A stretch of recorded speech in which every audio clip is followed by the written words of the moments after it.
Price the Lord. Morning മന്നിലേക്ക് നിങ്ങൾ ഓരോരുത്തരെയും കർത്താവായ യേശുക്രിസ്തുവിന്റെ നാമത്തിൽ വീണ്ടും ഞങ്ങൾ സ്വാഗതം ചെയ്യുന്നു. అందరికీ ప్రైజ్ ది లార్డ్. మార్నింగ్ మనలోకి తిరిగి మిమ్మల్ని అందరినీ స్వాగతం చేస్తున్నాము.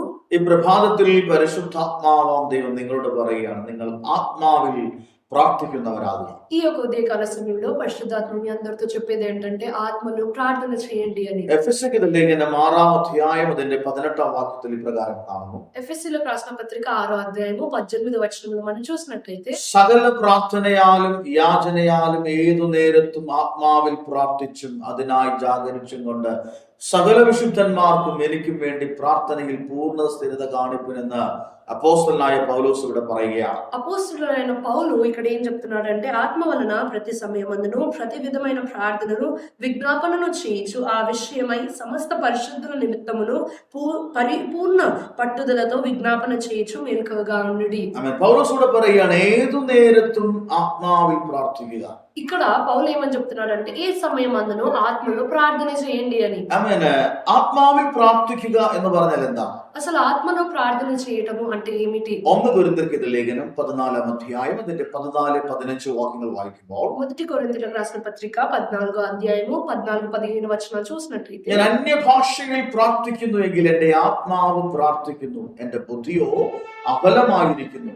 ആകയാൽ എന്ത്, ഞാൻ ആത്മാവ് കൊണ്ട് പ്രാർത്ഥിക്കും, ബുദ്ധി കൊണ്ട് പ്രാർത്ഥിക്കും, ആത്മാവ് കൊണ്ട് പാടും, ബുദ്ധി കൊണ്ട് പാടും എന്നവിടെ കാണുകയാണ്. ఇక్కడ మనం చూసినట్టయితే, నేను భాషతో ప్రార్థన చేసిన ఎడల నా ఆత్మ ప్రార్థన చేయను గాని నా మనస్సు ఫలవంతముగా ఉండదు. కాబట్టి ఆత్మతో ప్రార్థన చేతును, మనసుతో ప్రార్థన చేతును, ఆత్మతో పాడుదును, మనసుతోను పాడుదును. അപ്പോൾ ആത്മാവിൽ പ്രാർത്ഥിക്കുക എന്ന് പറഞ്ഞാൽ അർത്ഥം അന്യഭാഷയിൽ പ്രാർത്ഥിക്കുക എന്നാണ്. ആത്മలో ప్రార్థన చేయటము అంటే అన్య భాషలో ప్రార్థన చేయటం.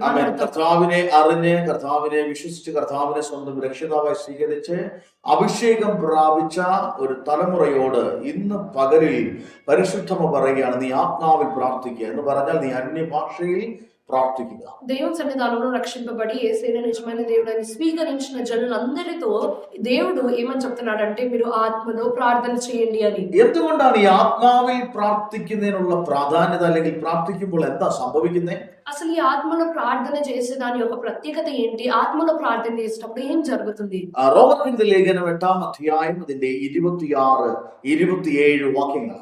రోమీలకు రాసిన పత్రిక 8వ అధ్యాయము 26-27 వచనాలు చూసినట్టు അവിടെ ഇങ്ങനെ കാണുന്നു, അവണ്ണം തന്നെ ആത്മാവ് നമ്മുടെ ബലഹീനതയ്ക്ക് തുണ നിൽക്കുന്നു. വേണ്ടും പോലെ പ്രാർത്ഥിക്കേണ്ടത് എന്തെന്ന് നാം അറിയുന്നില്ലല്ലോ. ആത്മാവ് തന്നെ ഉച്ചരിച്ചു കൂടാത്ത ഞരക്കങ്ങളാൽ നമുക്ക് വേണ്ടി പക്ഷപാതം ചെയ്യുന്നു. అటువలే ఆత్మయు మన బలహీనతను చూచి సహాయము చేయుచున్నాడు. ఏలయనగా మనము యుక్తముగా ఏలాగు ప్రార్థన చేయవలెనో మనకు తెలియదు గాని ఉచ్చరింప శక్యము కాని మూలుగులతో మరియు హృదయములను పరిశోధించువాడు ఆత్మ యొక్క మనసు ఏదో ఎరుగును. హల్లెలూయ. അപ്പോൾ പറയാണ്, നമുക്ക് എങ്ങനെ പ്രാർത്ഥിക്കണമെന്ന് അറിയത്തില്ല. ఇక్కడ మనకి ఏ విధంగా ప్రార్థన చేయాలో మనకి తెలియదు. ആത്മാവിൽ പ്രാർത്ഥിക്കുകയാണെങ്കിൽ, మనం ఎప్పుడైతే ఆత్మలో ప్రార్థన చేస్తామో ദൈവഹിതപ്രകാരം നമ്മൾ പ്രാർത്ഥിക്കുകയാണ്. దేవుని చిత్తానుసారంగా మనం ప్రార్థన చేయగలుగుతాం. ഹല്ലേലൂയ.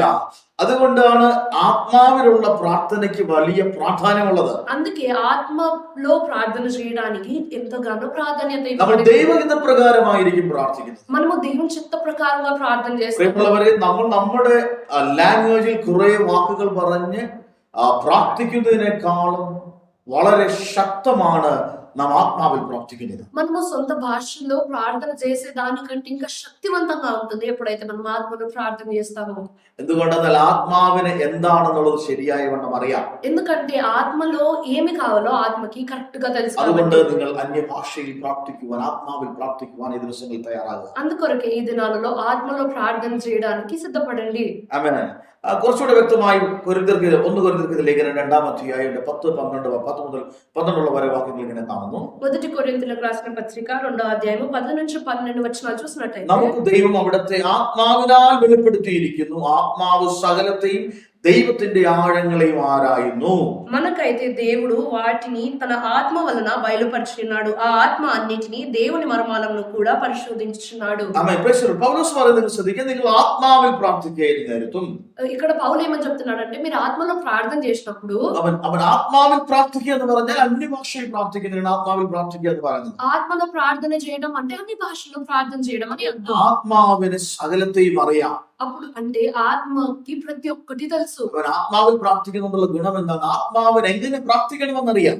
ఆత్మ యొక్క గుణం ఏంటి? ఆత్మకి ఏ విధంగా ప్రార్థన చేయాలో తెలుసు. വേറെ പുസ്തകം പറയുന്നത് ആത്മാവ് സകലത്തെയും ദൈവത്തിന്റെ ആഴങ്ങളെയും അറിയുന്നു. ఇక్కడ మనం చూసినట్టయితే ఆ ఆత్మకి అన్నిటినీ దేవుని మర్మాలను కూడా పరిశోధించున్నాడు. ആമേൻ. അതുകൊണ്ട് ഈ ദിവസങ്ങളിൽ നിങ്ങൾ ആത്മാവിൽ പ്രാർത്ഥിക്കുവാനായിട്ട് തയ്യാറാകുക. అందుకొరకు ఈ దినాలలో ఆత్మను ప్రార్థన చేయడానికి మీరు అందరూ సిద్ధపడండి. നിങ്ങൾ ഒരു ആത്മീയ ജീവിതത്തിനകത്ത് നിങ്ങൾ വലിയൊരു ഒരു ഗ്രോത്ത് നിങ്ങൾ ആഗ്രഹിക്കുന്ന ഒരു വ്യക്തിയാണെങ്കിൽ, మీ యొక్క ఆత్మీయ జీవితంలో ఒక ఎదుగుదల మీరు ఆశిస్తున్న వారైతే നിങ്ങൾ ആത്മാവിൽ പ്രാർത്ഥിക്കുവാൻ തയ്യാറാകുക. మీరందరూ ఆత్మలో ప్రార్థన చేయడానికి సిద్ధపడండి.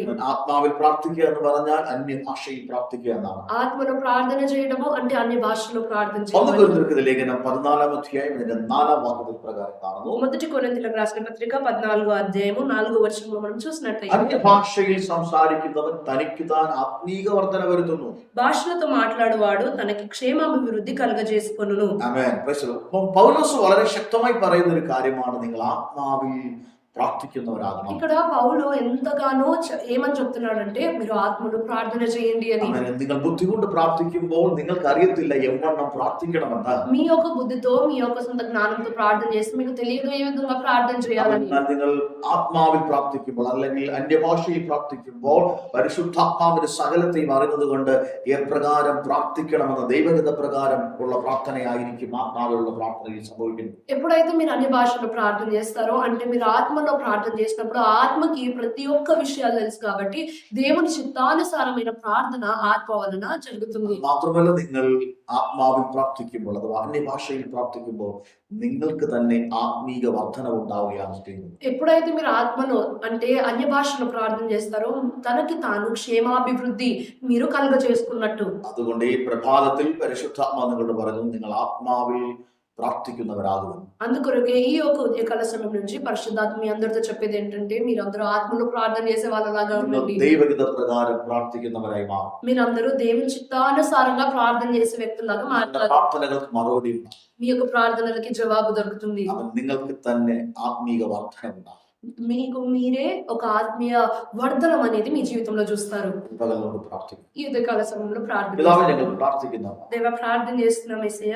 ഈ പകൽ കർത്താവ് നൽകിയ ഈ സന്ദേശത്തിനായി വചനത്തിനായി ഞങ്ങൾ നന്ദി പറയും. యేసయ్య ఈ ఉదయకాల సమయంలో మీరు ఇచ్చిన ఈ యొక్క వాక్యాన్ని బట్టి వందనాలు. ആത്മാവിൽ പ്രാർത്ഥിക്കുന്നവരാകട്ടെ ഓരോരുത്തരും കർത്താവ്. దేవ మేమందరం ఆత్మలో ప్రార్థన చేసే వ్యక్తులాగా ഞങ്ങളെ ఉండాలి. കണ്ടുകൊണ്ടിരിക്കുന്ന എല്ലാവരും ദിവസങ്ങളിൽ ആത്മാവിൽ പ്രാർത്ഥിക്കുന്നവരായി മാറട്ടെ. ఈ దినాలలో మమ్మల్ని చూసిన వాళ్ళందరూ ఆత్మలో ప్రార్థన చేసే వాళ్ళలాగా ఉండాలి. ദൈവഹിത പ്രകാരം പ്രാർത്ഥിക്കുന്നവരായി തീരട്ടെ കർത്താവ്. దేవుని చిత్తానుసారంగా ప్రార్థన చేసే వ్యక్తులాగా మార్చండి. ആത്മീക വർധനമുള്ളവരായി മാറട്ടെ കർത്താവ്. ఆత్మీయ వర్ధనం ఉన్న వ్యక్తులాగా మార్చండి. കാണുന്ന എല്ലാവരെയും അനുഗ്രഹിച്ച് പ്രാർത്ഥിക്കുന്നു. మమ్మల్ని చూసిన వాళ్ళందరినీ ఆశీర్వదించి ഈ ప్రార్థన പകൽക്കാലം മുതൽ അങ്ങനെ ഒരു തീരുമാനത്തോടെ പ്രാർത്ഥിക്കുവാൻ സകലരെയും ദൈവം ഒരുക്കിയാണ്. ఈ యొక్క ఉదయకాల సమయం నుంచి ఆ విధంగా ప్రార్థన చేయడానికి ప్రతి ఒక్కరికి తీర్మానం తీసుకునడానికి కృప చూపించండి. കർത്താവ് അങ്ങനെ ചെയ്തതിനെ ഞങ്ങൾ നന്ദി പറയും. దేవా మీరు ఆ విధంగా సహాయం చేసినందుకు వందనాలు. യേശുവിൻ നാമത്തിൽ തന്നെ. యేసు నామములో అడిగి അത് వేడుకుంటున్నాను. പ്രിയമുള്ളവരെ, అదే ప్రియ దేవుని బిడ్డలారా, ആത്മാവിൽ പ്രാർത്ഥിക്കുവാൻ ഈ ദിവസങ്ങളിൽ തയ്യാറാകുക. మీరందరూ ఆత్మలో ప్రార్థన చేయడానికి ఈ దినాలలో അതിന് സമയം తయారవ్వండి. കണ്ടെത്തുക. దాని వరకు మీరు సమయాన్ని కేటాయించండి. അത്ഭുതങ്ങളും ദൈവപ്രവൃത്തികളും നിങ്ങൾക്ക് കാണുവാൻ കഴിയും. అద్భుతాలు దేవుని యొక్క ప్రవర్తనాలు మీరు చూడటం జరుగుతుంది. God bless you.